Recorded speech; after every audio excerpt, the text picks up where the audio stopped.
తెలంగాణ రాష్ట్రంలోని కొత్త సచివాలయ నిర్మాణంపై ప్రస్తుత సర్కార్ ఆరాలు తీయడం మొదలుపెట్టింది. R&Bతో శాఖలోని కొందరు అధికారుల గుండెల్లో రైలు పరిగెడుతున్నాయి. ఇప్పటికే సూపరింటెండింగ్ ఇంజనీరింగ్ స్థాయిలోని 2 అధికారులు స్వచ్ఛంద పదవీ విరమణ చేయగా మరికొందరు అదే బాటలో ఉన్నట్టు తెలుస్తోంది. గత ప్రభుత్వ పెద్దల మెప్పు కోసం ఓ కీలక అధికారి ఇష్టానురీతిన నిర్ణయాలు తీసుకున్నారని, ఆ క్రమంలో రికార్డుల్లో ఆయా అంశాలను నమోదు చేయాలని అధికారులు ఉద్యోగులకు సూచించినట్లు తెలుస్తోంది.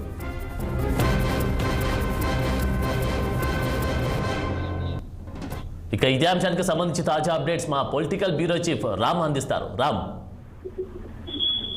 ఆనంద్, గత బీఆర్ఎస్ ప్రభుత్వం ఏదైతే పాత సచివాలయాన్ని కూల్చివేసి కొత్త సచివాలయం డాక్టర్ బిఆర్ అంబేద్కర్ తెలంగాణ రాష్ట్ర సచివాలయం పేరుతో నిర్మించిన ఈ సచివాలయం నిర్మాణ పనుల్లో వ్యయానికి మించి అంచనాలు ఎక్కువ వేశారని చెప్పి రికార్డులో ఉన్న నేపథ్యంలో ఇప్పుడు సచివాలయ నిర్మాణ పనులన్నీ కూడా రికార్డులో వివరాలు తారుమారయ్యాయని చెప్పి ప్రస్తుత ముఖ్యమంత్రి రేవంత్ రెడ్డి పైన సీరియస్ గా ఉన్నట్టు సీరియస్ గా విచారణ కూడా ఆదేశించే అవకాశం ఉంది.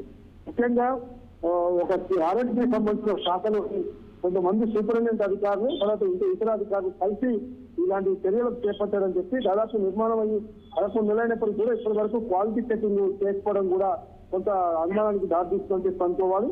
ముఖ్యంగా ఏదైతే సచివాలయ నిర్మాణం పైన సమాచార హక్కు చట్టం కింద దరఖాస్తులు వచ్చినా కూడా వాటికి బాటా జీవో 617 కోట్ల ప్రకారం అంచనా వేయాలని చూపించారు తప్ప అసలు విషయాన్ని 1140 కోట్లు దాచిపెట్టారని చెప్పి కాంగ్రెస్ ప్రభుత్వం ఆరోపిస్తా ఉంది.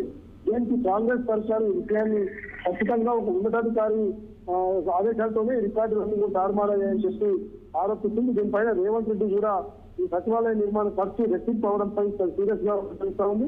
ఇప్పటికే కొంతమంది అధికారులు రిటైర్మెంట్ దిశగా ఉన్నట్టు కూడా ఉద్యోగులు కొంతమంది ఉన్న వాళ్ళు కూడా ఈ అవకాశాలలో పాల్పడమని చెప్పి తెలుస్తా ఉంది.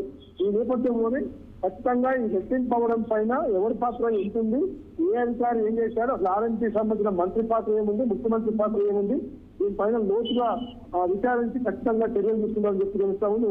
ఒక ఉన్నతాధికారి వద్ద ఈ ఫీల్డ్ రికార్డులు మాత్రం ఉన్నట్టు చేస్తా ఉంది. ఆ రికార్డులన్నీ కూడా ఇచ్చి ఖచ్చితంగా చర్యలు తీసుకున్న దిశగా రేవంత్ రెడ్డి ప్రభుత్వం ముందు పోయే దిశగా ఆలోచిస్తూ తెలుస్తున్నాను. Thank you Ram.